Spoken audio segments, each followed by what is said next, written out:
사랑하는 성도님들과 함께 나눌 말씀은 다니엘서 5장 1절에서 31절까지의 말씀입니다. 핵심적으로 살펴볼 말씀은 22절에서 28절까지의 말씀입니다. 벨사살이여, 왕은 그의 아들이 되어서 이것을 다 알고도 아직도 마음을 낮추지 아니하고 도리어 자신을 하늘의 주제보다 높이며 그의 성전 그릇을 왕 앞으로 가져다가 왕과 귀족들과 왕후들과 후궁들이 다 그것으로 술을 마시고 왕이 또 보지도 듣지도 알지도 못하는 금은 구리, 새와 나무, 돌로 만든 신상들을 찬양하고 도리어 왕의 호흡을 주장하시고 왕의 모든 길을 작정하시는 하나님께는 영광을 돌리지 아니한지라. 이러므로 그의 앞에서 이 손가락이 나와서 이 글을 기록하였나이다. 기록된 글자는 이것이니 곧 메네메네 데겔 우바르시니라. 그 글을 해석하건대 메네는 하나님이 이미 왕의 나라의 시대를 세워서 그것을 끝나게 하셨다 하며, 데겔은 왕을 저울에 달아보니 부족함이 보였다 하며, 베레스는 왕의 나라가 나뉘어서 메대와 바사 사람에게 준 바 되었다 함이니이다 하니. 오늘 말씀을 통해서 우리가 생각해 봐야 할 주제는 우리가 하나님 앞에 부족하다는 평가를 받을 때 어떻게 되는가입니다. 느부갓네살의 이야기는 다니엘서 4장까지 내용으로 끝이 나고, 오늘 본문이 기록된 5장에서는 느부갓네살이 죽은 지 약 30년이 지난 이후에 일어난 사건이 나옵니다. 느부갓네살 이후에 6대째 왕위를 이은 벨사살 왕의 이야기가 기록되어 있는데, 한 가지 기이한 사건이 기록이 되어 있습니다. 벨사살 왕이 많은 귀족들을 모아서 커다란 잔치를 엽니다. 그들이 흥청망청 술을 마시면서 즐기고 있을 때 갑자기 손가락이 나타나서 벽에다가 메네메네 데겔 우바르신이라는 글자를 기록합니다. 이 기이한 광경을 벨사살이 직접 목격하게 되는데, 벨사살은 너무나 놀라서 모든 지혜로운 자들을 불러 그 글자를 해석하게 합니다. 그러나 아무도 그 글자의 의미를 해석할 수 있는 사람이 없었습니다. 그런데 사람들 중에 30년 전에 느부갓네살의 꿈을 해석해 준 다니엘을 기억하는 사람이 있어서 벨사살은 다니엘에게 그 글자의 해석을 요청합니다.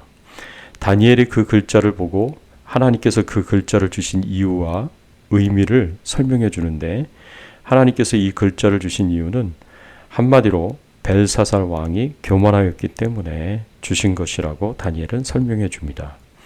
다니엘이 지적한 벨사살 왕의 교만은 여호와의 전에 성전의 기구들을 가져다가 술을 따라 마신 것과 갖가지 우상을 숭배한 것, 그리고 하나님께서 느부갓네살의 교만을 벌을 내리신 것을 알면서도 불구하고 이 모든 것을 행한 것이었습니다. 오늘은 하나님께서 주신 메네메네 데겔 우바르신이라는 글자의 의미를 생각해 보면서 다니엘의 그 해석과 설명의 내용을 함께 묵상하면서 은혜를 나누기를 원합니다. 하나님께서는 인생을 평가하십니다. 오늘 27절의 말씀에 보면 데겔은 왕을 저울에 달아보니 부족함이 보였다 하며 라고 말씀하고 있습니다. 하나님께서 벨사살 왕을 저울에 달아서 평가하셨습니다. 그런데 그 평가의 결과가 어떻게 나옵니까? 부족하다라고 나왔습니다. 하나님의 기준에 미치지 못하였다라는 말씀입니다. 벨사살 왕은 영적으로나 도덕적으로나 하나님의 기준에 미치지 못했습니다. 하나님으로서는 도저히 벨사살 왕을 좋게 보려고 해도 그럴 수 없었고, 오래 참고 인내하고 싶어도 그렇게 하실 수 없었습니다.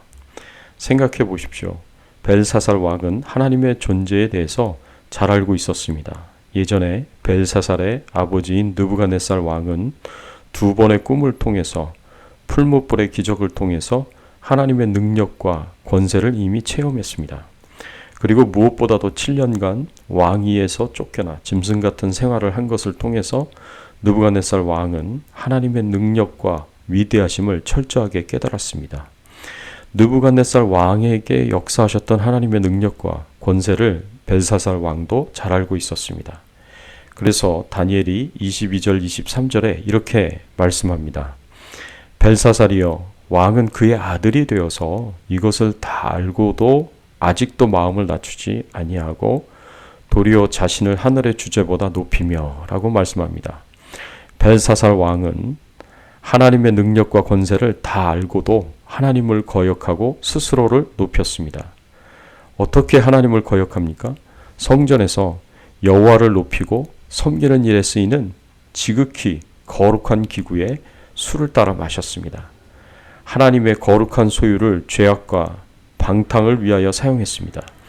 뿐만 아니라 하나님 앞에서 갖가지 우상을 찬양하고 높였습니다. 이것이 하나님을 거역하는 것을 알면서도 벨사살은 그 죄악을 행하였습니다. 이런 벨사살 왕의 모습은 하나님의 기준에 너무나 부족했습니다. 그래서 하나님께서 아무리 좋게 보고 싶어도 그럴 수 없으셨고 아무리 참아도 참을 수 없으셨습니다.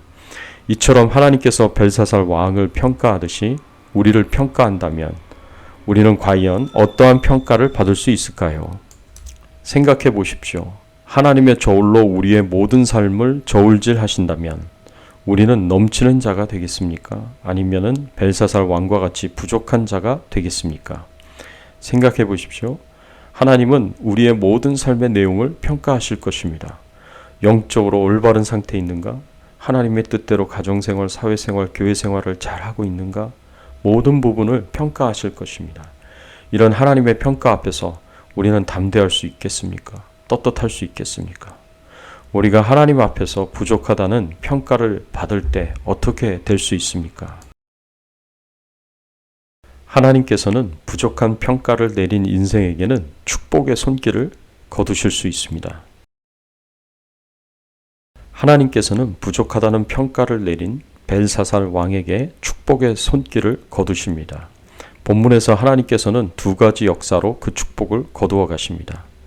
메네라는 글자에서 이 축복을 거두시는 것을 알 수가 있는데 26절의 말씀에 보면 그 글을 해석하건대 메네는 하나님이 이미 왕의 나라의 시대를 세워서 그것을 끝내게 하셨다 함이요 라고 말씀하고 있습니다.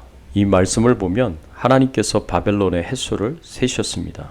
바벨론이 앞으로 존속할 날을 하나님께서 계수하셨습니다.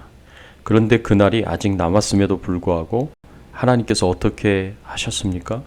그것을 끝내게 하셨다라고 말씀하고 있습니다. 자연적으로 끝이 났다는 말이 아니라 하나님께서 의도적으로 강제적으로 끝이 나게 하셨다는 말씀입니다. 이것은 결코 단순한 의미가 아닙니다. 이것은 곧 벨사살 왕의 모든 부와 권세와 지위와 모든 영화가 끝났다는 것을 의미합니다. 더 나아가서 벨사살 왕의 생명이 끝이 났다는 것을 의미합니다. 한마디로 말해서 하나님이 보시기에 벨사살 왕은 하나님의 축복을 누릴 자격이 없는 사람이었습니다. 이 세상에서 살아갈 자격이 없는 사람이었습니다. 하나님의 기준에 부족하다는 평가를 받았을 때 하나님께서 주신 형벌은 너무나 무서운 것이었습니다. 그래서 결국 30절에 어떻게 말씀하고 있습니까? 그날 밤에 갈대아 왕 벨사살이 죽임을 당하였고 라고 말씀하고 있습니다. 하나님은 벨사살 왕에게 주셨던 모든 축복을 거두어 들이셨습니다. 또 하나님께서는 벨사살이 누리던 모든 축복을 다른 사람에게 주셨습니다. 이것은 우바르신 곧 베레스라는 말을 통해서 알 수 있습니다. 28절의 말씀에 보면 베레스는 왕의 나라가 나뉘어서 메대와 바사 사람에게 준바되었다 함이니이다 하니 라고 말씀하고 있습니다. 벨사살의 나라는 그 나라를 다스리던 권세와 지위와 모든 영화는 메대와 바사에게 돌려지게 됩니다. 하나님께서는 순종하는 자에게는 축복을, 불순종하는 자에게는 저주를 주시겠다고 말씀하셨습니다. 하나님은 시건치 않으시는 분이십니다. 하신 말씀을 반드시 실행하시는 정확한 분이십니다. 벨사살 왕의 경우를 거울로 삼아 부디 늘 하나님의 말씀에 잘 순종하셔서 하나님께서 우리를 하나님의 저울로 평가하실 때 넘친다는 말씀을 듣고 약속하신 축복을 누리시는 성도님들이 되시기를 예수님의 이름으로 축원합니다. 함께 기도하겠습니다. 하나님 감사합니다. 벨사살 왕의 모습을 통해서 우리가 어떻게 살아가야 할지 알게 하시고 깨닫게 하여 주시니 감사를 드립니다. 하나님께서 우리 인생을 평가하실 때 부족하다라는 평가를 내리게 되면 우리 인생에게 주신 축복의 손길을 거두어 가실 수 있음을 하나님 저희들이 알게 하시니 감사하고, 하나님의 평가에서 부족하다는 말이 아니라 넘친다는 말을 들을 수 있는 저희들이 되게 하여 주시옵소서. 철저하게 하나님의 말씀 앞에, 하나님의 뜻 앞에 순종하게 하시고 주의 영광을 위해서 살게 하여 주시옵소서. 감사드리옵고 예수 그리스도의 이름으로 간절히 기도드리옵나이다. 아멘.